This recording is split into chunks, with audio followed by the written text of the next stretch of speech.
All right. So on the topic of high redshift protoclusters, our final speaker for this afternoon first session is Sofia Franck, who has joined us from UC Santa Cruz this summer. Sofia has been working with Nima over the summer, and she'll tell us about her project today, the fraction of quiescent galaxies in different environments at redshift 2.5, characterized by Lyman alpha tomography. Thank you, Gwen, for the introduction, and thank you all for being here today. I am very excited to share the work I have been doing this summer with you all, and so I will get right into it.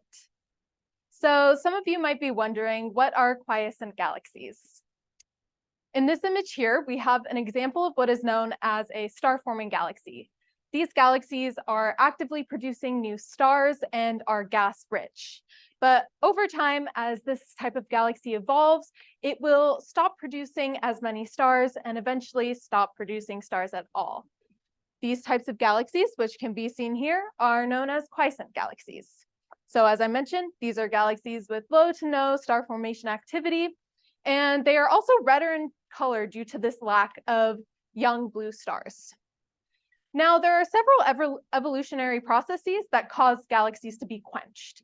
Some of these processes can be seen here, and all of these types of processes can affect the properties within galaxies, such as the color and the morphology of the galaxy. For example, ram pressure stripping is a process that strips the gas away from a galaxy as it travels through a dense environment, which causes its color to change from blue to red, or it causes the galaxy to become quenched. Now, all of these processes fall under two main categories that drive galaxy quenching. There is the environment of the galaxy, which is the area that surrounds the galaxy. And so these are external processes, and the mass of the galaxy, so processes that occur internally within the galaxy. In this figure here from Peng 2010, we see the relationship between the red fraction or the quiescent fraction of galaxies compared to the galaxy environment and mass for the local universe. What we see in the local universe is that for very massive galaxies and galaxies located in overdensities, there is the largest fraction of quiescent galaxies. So as I said, this figure is for the local universe, but quiescent galaxies are also observed at higher redshifts. So what about this relation for higher redshifts? Here in this figure, we have something called environmental quenching efficiency, which I will explain more later in the presentation, versus redshift. What we can see is that there have been several studies looking at this relation between environment and the quiescent fraction across several different redshifts. For the project that I worked on this summer, we were specifically looking at the redshift range of 2.2 to 2.8. As you can see in this figure, there have been other studies looking at this redshift range, but the uncertainty is very large for these studies.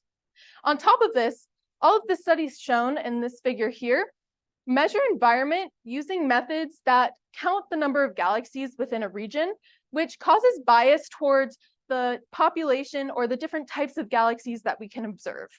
In my project, we're using a different method that does not have this bias towards galaxy population. This method is known as Lyman alpha tomography. And as you can see in this video here, as the light from a bright source, like a quasar, travels through the intergalactic medium, it will interact with the neutral hydrogen within that medium, producing Lyman alpha absorption lines seen here.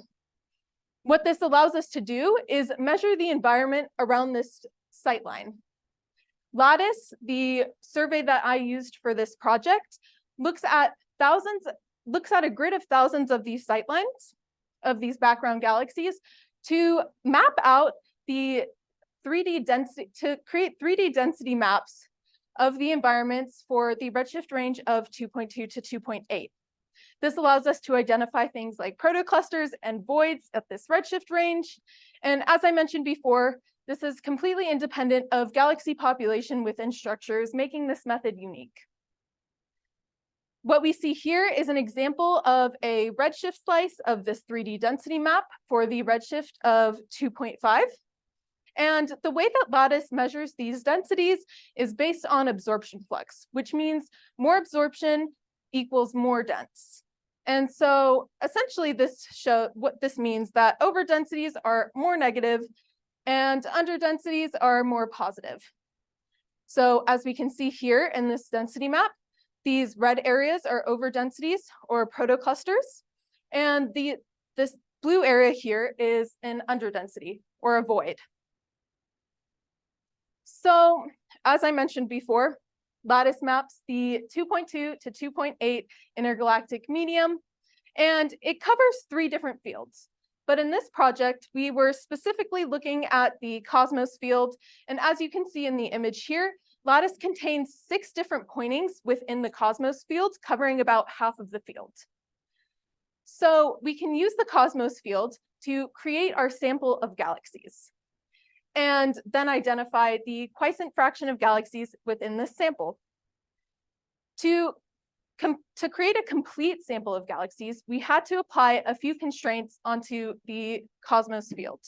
We applied a constraint to the K-band magnitude, and then a constraint on the redshift to account for the lattice survey, and also a mass completeness limit.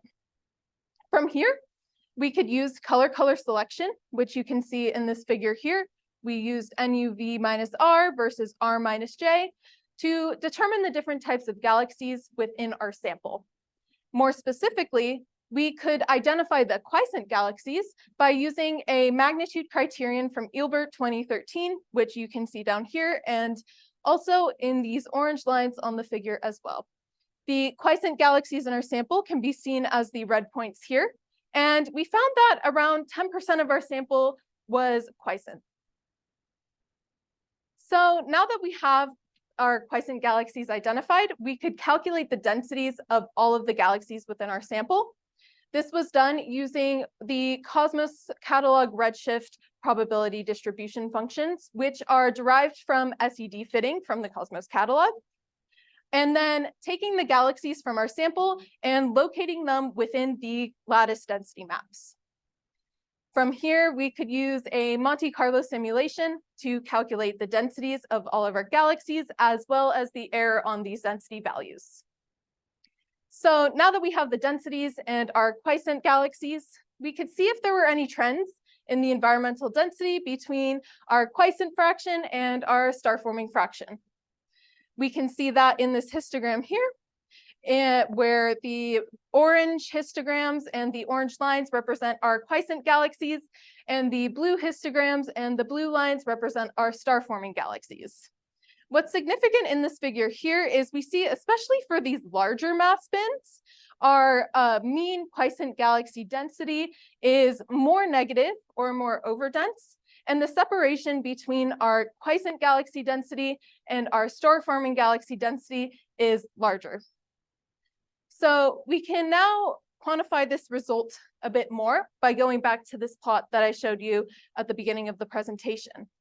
I said that this plot showed the relation between the quiescent fraction and environment and mass, and we can essentially recreate this for the redshift range we're looking at now that we have these results. So this is what this looks like for the redshift range that I am looking at. And what we see is that the quiescent fraction is largest for the largest mass bin and the largest density bin. Now, the next step that we can do is create a functional form to represent this correlation.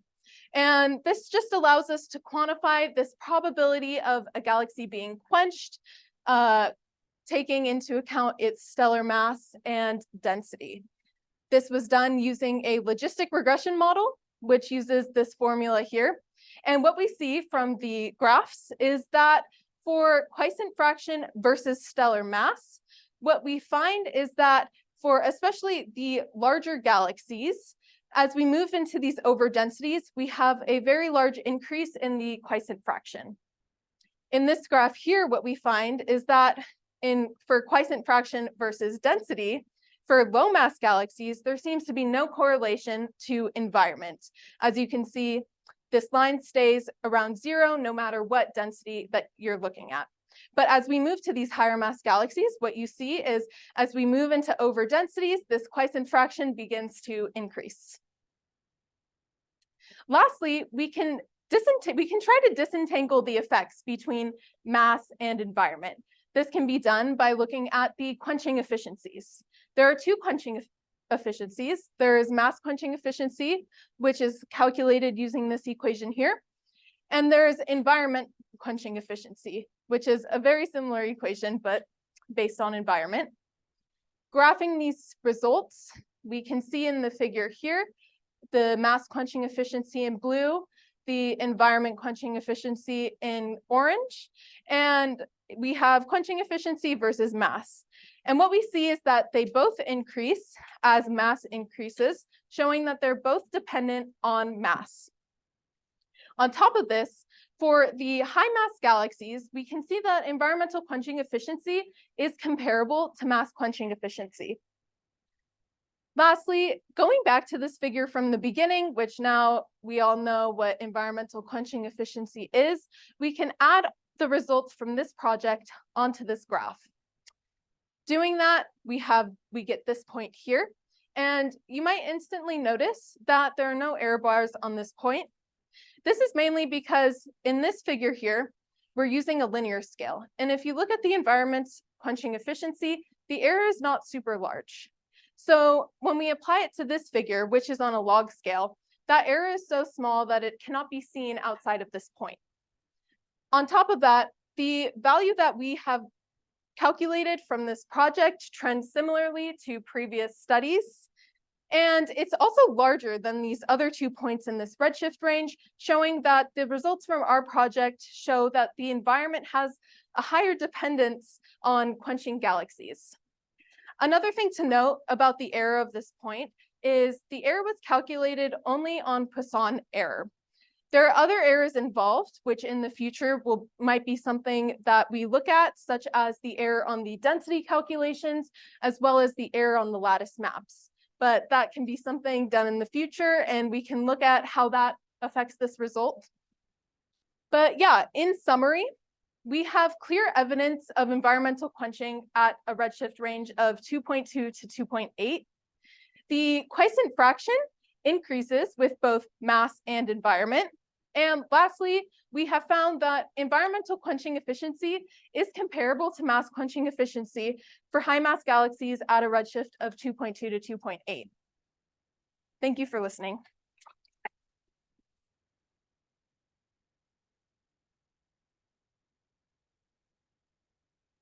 Sofia.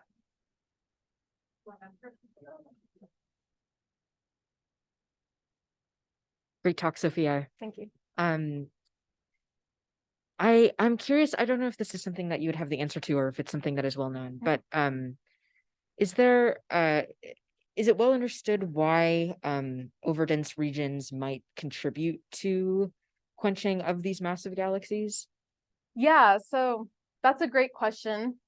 We know that in the local universe, for example, we can study the specific processes in the local universe really well, since it's easier to observe because it's closer to us. And so, for example, in the beginning, I mentioned like RAM pressure stripping. And so in the local universe, we can understand how these processes affect these galaxies. And so in the local universe, as galaxies, travel through these denser environments, because it's so dense, the environment essentially can strip the galaxies of their mass, quenching the galaxies, and there's other processes as well that cause like galaxies to be quenched. When we get to higher redshifts, this becomes a little bit more uncertain just because it's harder to look at the specific processes since we can't really observe like galaxies at higher redshifts. But yeah, that's definitely something that would be interesting to look at in the future. Okay, great. Thank you. Other questions?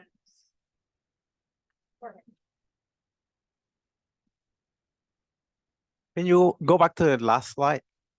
Yes. This is amazing work, by the way. Thank you. I had a question about in PEN 2010 with SDSS, they go down to 10 to the 9 solar masses. In your sample, you only go down to like 10 to the 10. So is that a fair comparison? That is a good question. And yeah, I wasn't super aware of that. We had to apply that mass completeness limit on our sample just because in the Cosmos catalog that we used, anything less than 9.8 wasn't, we couldn't consider it a fully complete sample. But yeah, that I am not 100% sure about that question. Maybe constrain the Peng sample to just the same as you do. No, but that's a great question. Thank you.